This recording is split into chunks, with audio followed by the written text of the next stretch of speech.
Shalom. Hari ini kita bahas tentang malaikat. Saya mau tanya, siapa yang percaya bahwa malaikat itu ada? Angkat tangan. Nah, kalau kita percaya setan itu ada, harus kita percaya malaikat itu ada. Nah, saudara yang kasih dalam Tuhan, ada yang bertanya sama saya, pernah enggak Pak Daud melihat malaikat? Berapa kali saya melihat malaikat? Perlu sudah tahu bahwa Ayub dijaga Tuhan. Pertama adalah diri Ayub, kedua adalah keluarga Ayub, ketiga adalah rumah Ayub, dan yang ketiga semua harta yang dipunyai Ayub. Artinya apa? Bahwa malaikat Tuhan menjaga semua. Nah, awal saya ketemu malaikat itu waktu kira-kira tahun 93. Pada waktu itu saudara, saya menginjili seorang bukan Kristen, non-Kristen. Nah, saudara sepupu kita. Dan dia punya anak orang yang sangat fanatik. Kalau udah ngomong teriak itu lah langsung lah kacau dah. Dan ini sangat fanatik dan dia benci dengan orang Kristen. Nah, ibunya saya injili. Waktu itu ibunya itu kena setan, kesurupan. Saya usir setannya dalam nama Yesus. Waktu itu ibu ini mau percaya Tuhan Yesus. Begitu mau percaya Tuhan Yesus, saya mau baptis dia. Nah, rencana mau baptis. Saya pulang. Nah, tiba-tiba keluarganya minta saya datang untuk ke rumah ibu ini. Waktu itu saya doa, tiba-tiba ada suara Tuhan. Jelas sekali. Aku mengutus malaikatku dengan pedang terhunus. Wah, kaget saya. Ada apa ini? Saya berangkat. Waktu saya berangkat, saya temu ibu ini.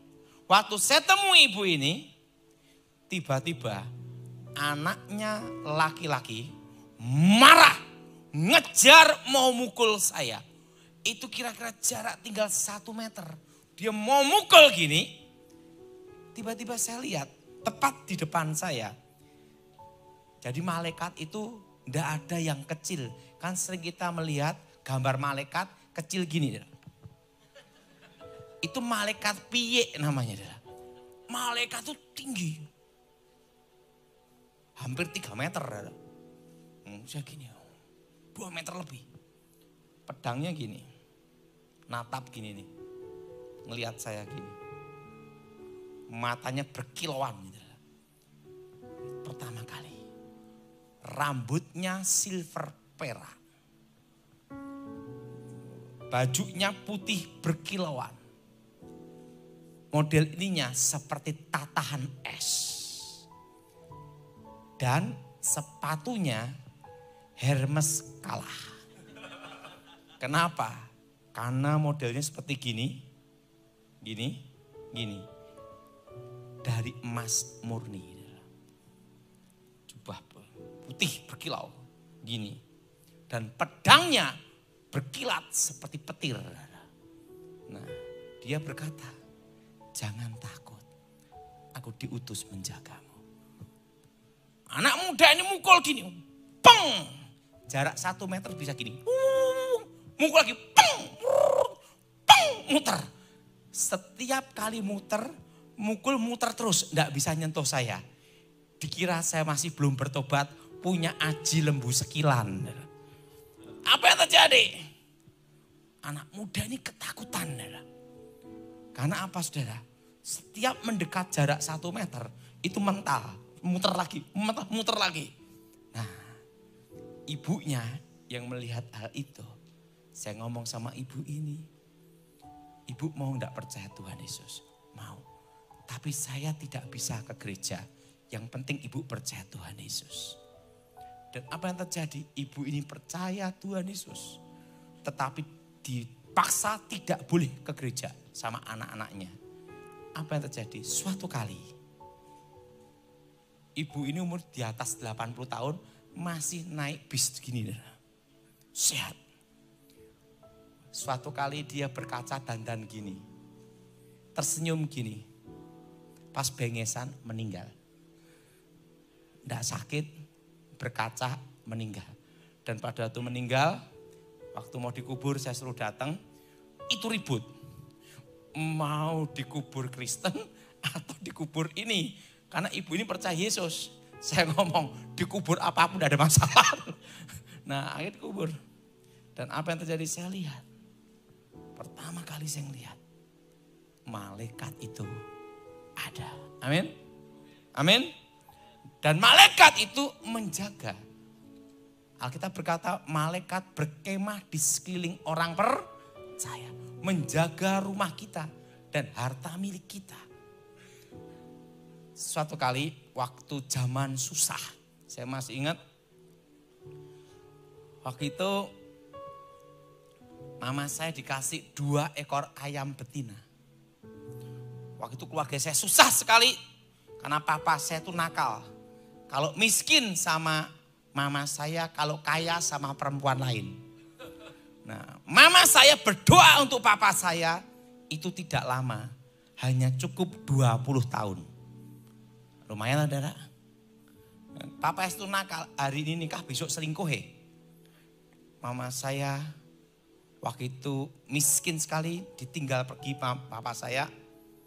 Waktu itu ada yang namanya itu, dikasih uang, tinggal 25.000 rupiah. Waktu itu sama dikasih 2 ekor ayam betina. Nah waktu itu mama saya ngomong sama saya, Daud, manusia itu berdoa dan bekerja. Bekerja dan berdoa. Nah kita harus bekerja. Saya tanya, mama mau gimana? Gimana kita bikin bakpao? Saya tanya mama saya, mama pernah bikin bakpao enggak? Belum pernah. Tapi kita harus berusaha. Akhirnya 25.000 untuk beli gandum, kacang hijau sama kacang tanah. Wah karena itu modal terakhir mama saya berdoa berbahasa roh. Supaya bakpao itu jadi baik. Tiba-tiba bunyi tut. Ingat, kadang Tuhan menjawab doa kita sering melebihi apa yang kita doakan. Betul? Waktu tut bunyi, dandang itu dibuka. Bakpao itu bukan membesar, tapi mengecil. Nah, kadang apa yang kita harapkan tidak seperti yang terjadi. Betul? Padahal udah doa itu. Nah, bakpao itu dijual, habis. Yang makan sampai nyangkutin ya, minum. Nah, bakpao itu laku, jadi terkenal. Namanya bakpao unyil karena ada film unyil. Karena mengecil itu adalah membantah. Nah, dari nenek saya dikasih 2 ekor ayam betina. Nah, 2 ekor ayam betina ini, mama saya ngomong, jangan dipotong. Ini kita ternak aja. Mama saya 2 ekor ayam betina didoakan. Wah basar siklop, basar. Ayamnya lari. Ayamnya lari, kawin tanpa izin. Sama ayam tetangga. Apa yang terjadi? 2 ekor ayam ini pulang. 2 ekor ini pulang. Setelah itu dikasih panci bolong mama saya. Bertelur. Mama saya doakan telur ini. Dalam nama Yesus. Tidak ada yang kopior, semua jadi. 2 ekor ayam betina itu menjadi puluhan ekor. Saya masih ingat, kalau saya mau bayar SPP, pagi berangkat ke pasar ayam. Untuk bayar SPP itu 2 ekor ayam sama 25.000 itu bisa membuat saya sekolah Alkitab lulus ranking 4, murid tinggal 4. Dan apa yang terjadi? Ayam mama itu banyak sekali. Karena mama saya miskin, tidak bisa bikin kandang. Ayam-ayamnya itu tinggal di pohon-pohon. Berteng di pohon-pohon semua. Tidak ada kandangnya. Suatu kali dapat suara Tuhan. Tuhan bicara, aku mengutus malaikatku menjaga ayam-ayam kamu. Saya kaget, kok ada malaikat penjaga ayam? Kan bingung juga saya. Saya bingung. Saya buka pintu. Dan tiba-tiba saya lihat di pohon-pohon itu, di bawah pohon ada satu sosok. Jalan gini, mandang ayam gini. Rambutnya bersinar perak gitu, terang gitu. Dan apa yang terjadi? Pada waktu zaman itu ada penyakit gering, wabah. Kalau zaman sekarang namanya flu burung ya. Kampung itu banyak yang mati. Tapi ayam mama saya, satu ekor pun tidak ada yang mati. Tidak ada yang sakit. Dan apa yang terjadi? Tetangga sebelah tukang becak punya ayam betina 1 ekor. Beranak, dia menetas, anaknya telur menetas, beranak, ditungguin. Dia tidur deket ayam, dicuri maling. Tapi ayam mama saya itu sampai puluhan ekor di pohon-pohon, tidak ada yang mencuri. Dan di situ saya lihat ada satu sosok jalan gini, mandang ayam-ayam itu, dan itu apa yang terjadi? 3 tahun. Artinya bahwa malaikat Tuhan menjaga rumah apa yang dipunyai orang percaya. Amin. Artinya apa? Bahwa malaikat itu ada. Dan malaikat itu pula, ingat saudara, menjaga setiap jalan kita pada waktu kita dihadang lawan atau musuh. Nah, saya masih ingat, saudara pernah tahu namanya kerusuhan Poso. Kerusuhan Poso tahu tak? Nah, suatu kali saya diminta untuk khotbah. Untuk khotbah di Toraja sama tim Tentena ya. Tentena. Nah, saya berangkat dari Jakarta ke Makassar. Kena delay malam, naik mobil kol diesel. Nah, itu enggak bisa saya lupa. Karena kemalaman, berhenti di satu tempat. Saya tidak lihat pelangnya, karena udah capek malam. Langsung. Nah, dan sama yang jaga di situ, itu seperti hotel, tidak ditanya KTP. Apa yang terjadi? Saya lihat yang di situ tidak ada yang pakai celana panjang. Semua pakai jubah semua. Nah, KTP kok pakai jubah semua. Nah, waktu itu ada isu kepala pendeta 50 juta. Kepala penginjil 25 juta. Saya masuk kamar hotel, saya gelisah. Kok enggak ada yang pakai celana panjang? Semua kok jubah semua di situ. Waktu itu saya penasaran sama sopirnya, yuk kita lihat itu ada pelang apa. Begitu lihat pelang itu, kantor. Sopirnya sama saya gini semua.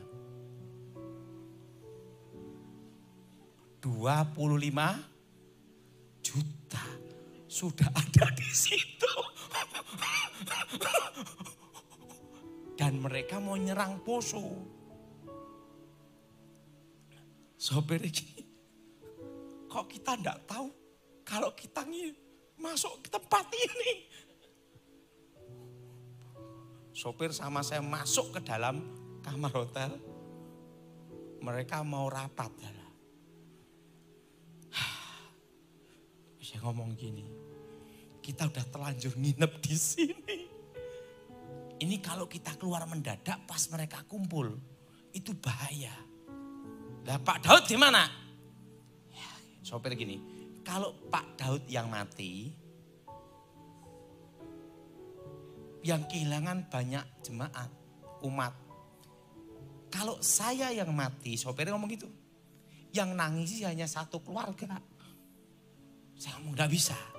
Kita berangkat bersama, mati bersama. Gak bisa. Nah langsung dia ngomong gini. Gini aja, kita tunggu. Gak taunya apa.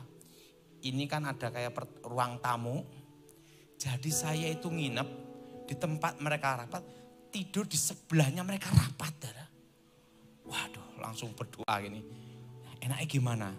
Gini, jam 2, jam 3 kita berangkat. Cabut. Wah, ya udah. Pas enak-enaknya orang tidur. Namanya serangan fajar. Kan itu enggak? Betul? Makanya serangan fajar itu jam 2, jam 3. Enak-enaknya orang apa? Tidur. Wah. Enggak taunya mereka banyak yang enggak tidur. Ada. Oh, ada yang jaga di sini, jaga di sini. Wadah. Wah, deg-degan itu enggak? Kayak gini, AC diginikan. Nah, sopirnya masuk dulu di kol diesel. Untung tidak semua barang tak keluarin, hanya satu tas saja. Bawa gini-gini, masukin plug kita. Sana ada yang jaga, sini ada baru mereka ngobrol-ngobrol. Mobil kol diesel itu di starter. Mogok, Dara. Wah, mogok, Dara. Dan apa yang terjadi? Sopirnya sama saya gini. Mogok. Terus saya suruh dorong pelan-pelan. Karena mereka yang jaga sini. Apa yang terjadi? Waktu saya dorong. Ada satu sosok tepat ada di depan mobil. Tingginya 2 meter lebih. Berdiri gini. Di depan mobil berdiri gini. Nah, saya itu kanan kiri ada suatu derap langkah berbaris. Dan sampai detik itu lagu itu tidak bisa saya lupakan seumur hidup saya. Malaikat itu berbaris menyanyikan lagu seperti ini. Saat ku mendengar peperanganmu, saat ku melihat tentara surgawimu, engkau berperang di depanku, kaulah pembelaku. Saat ku mendengar peperanganmu, saat ku melihat tentara surgawimu, engkau berperang di depanku, kaulah pembelaku. Yehova keselamatanku, Yehova perlindunganku, Yehova Yesua Masia. Dep, dep, dep. Itu kayak tentara berbaris nyanyi lagu itu. Yehova keselamatanku, Yehova perlindunganku, Yehova Yesua Masia. Dep, dep, dep, dep, dep. Kemenanganku. Tuk, mobilnya jalan. Tuk, jalan langsung saya masuk lari. Sampai Makassar.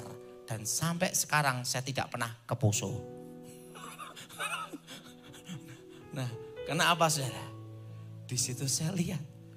Bayangin, bahwa malaikat Tuhan menjaga di setiap langkah kita. Nah, saudara tahu yang namanya gempa Jogja? Gempa bumi Jogja. Waktu lahir anak saya yang pertama. Namanya Felicia. Saya masih ingat itu. Istri saya bicara sama saya, tapi untuk anak pertama ini lahir ingin di Jogja karena ada orang tua dan adik-adiknya. Ya udahlah, kan biasanya kalau anak perempuan inginnya kalau waktu melahirkan kan ada bersama orang tuanya, betul? Nah, padahal di Solo udah punya rumah, terpaksa di Jogja ngontrak. Nah, Felicia anak pertama itu lahir baru berapa minggu. Waktu baru berapa minggu, tiba-tiba dapat suara jelas sekali.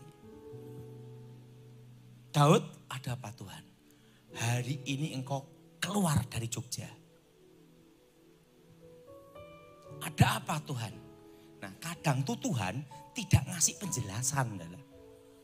Tuhan berbicara sama saya, keluar dari tempat ini. Segera hari ini juga.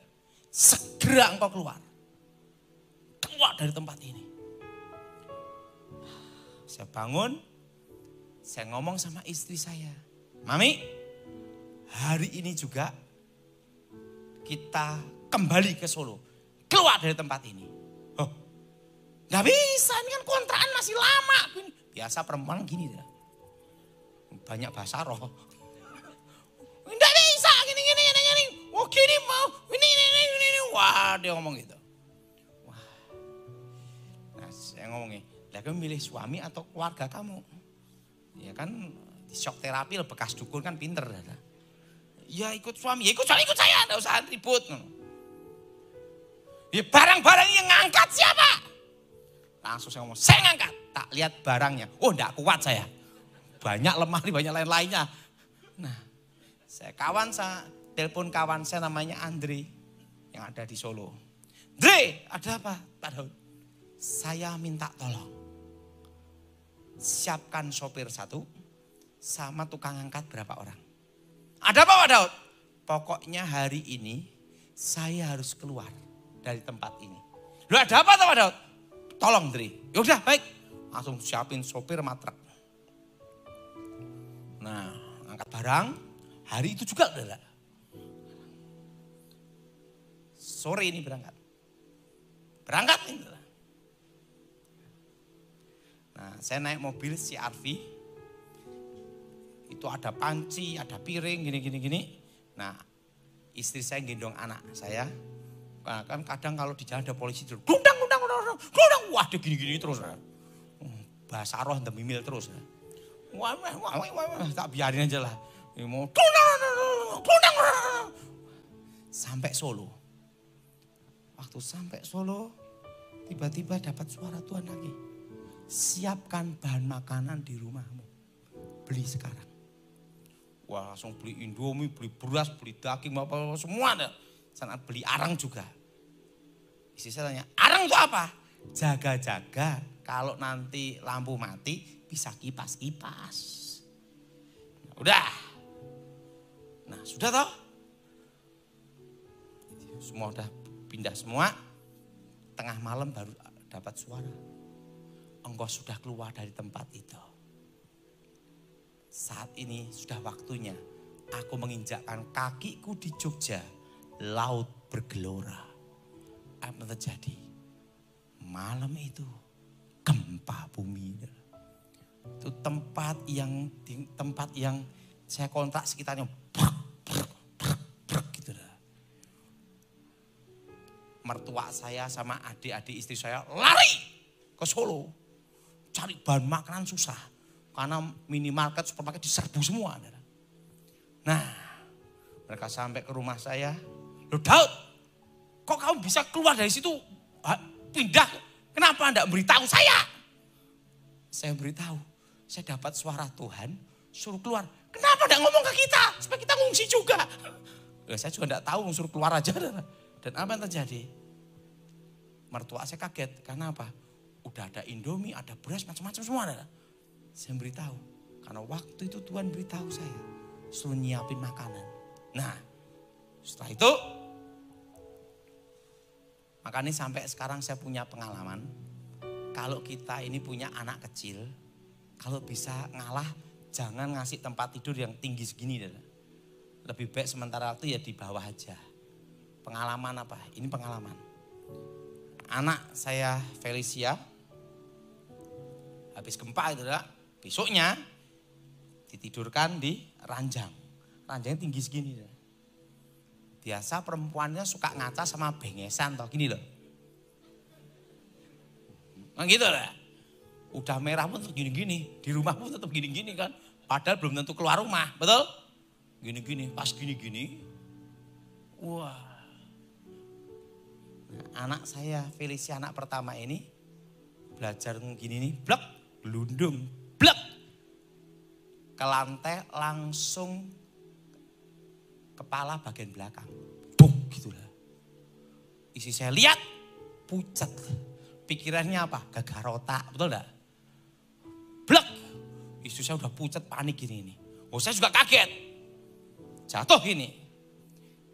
Tiba-tiba ada di samping saya. Setelah gempa itu tepuk gini. Jangan takut. Langsung tangannya gini. Ditunjukkan. Pada waktu Felicia itu jatuh. Blek. Ada satu tangan. Yaitu tangan malaikat. Kelihatan gini. Megang bagian ini. Sehingga yang betul bek itu tangannya malaikat itu. Tunjukkan ke saya. Bek gitu. Istri saya ngomong. Tapi tetap kita cek ke dokter gitu loh. Udah mami tunjukin saya. Malaikat itu tangannya gini. Jadi pada waktu anak saya jatuh, blek tangannya gini. Sehingga ada benturan gini. Gitu. Dan apa yang terjadi? Hari itu juga dicek ke dokter.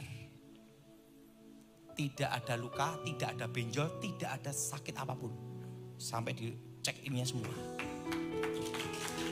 Nah, Alkitab berkata menatang. Betul? Apa saudara? Supaya tidak jatuh.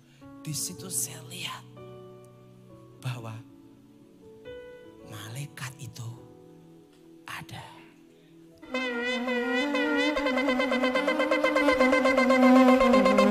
Joy to the world, the Lord is come.